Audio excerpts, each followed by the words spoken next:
এই দেখুন, আমরা উড়িষ্যা পারাদ্বীপে ইন্ডিয়ান অয়েলের প্ল্যান্টে কাজ করছি। আপনি যদি চাইতেন এরকম প্ল্যান্ট আমাদের পশ্চিমবঙ্গে অনেক করতে পারতেন, কিন্তু আপনি তা না করে আমরা যেখানে এসে আমরা যারা পরিযায়ী শ্রমিক হিসাবে করে কমে খাচ্ছি, আপনি তাদেরকেই আবার বেকার বানানোর জন্য আমাদের পশ্চিমবঙ্গে ডাকছেন যে আসো 5,000 টাকা করে দেবো। তো এখানে যদি দেখুন আমাদের যে সমস্ত ওয়েল্ডার ফিটার যারা আমরা রয়েছি, রিগার হেল্পার বিভিন্ন পোস্টে, তারা এক একজন কেউ 50,000, কেউ 40,000, কেউ 30,000, কেউ 25,000 ন্যূনতম কামায়। তা আপনার ওই 5,000 টাকার জন্য কি আপনি নিজেই বলুন যে আমরা কি এখান থেকে ছেড়ে আপনার ওখানে গিয়ে 5,000 টাকা নেব, নাকি এখানে ইনকাম করব? তার চাইতে আপনি কাজ করুন।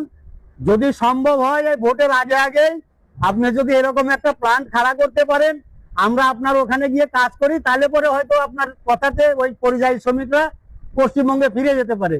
আর তা না হলে আপনার ওই ভাওতাবাজির কথা আর কেউ শুনছে না। আপনি যে ভাওতা দিচ্ছেন সেটা আমরা সকলেই বুঝতে পেরেছি। সামনেই ভোট, এই ভোটের জন্য আপনি এটা করছেন। আর আপনার যে 5,000 টাকা, এই 5,000 টাকাটাও আপনি অরিজিনাল পরিযায়ী শ্রমিকদের তো দেবেন না।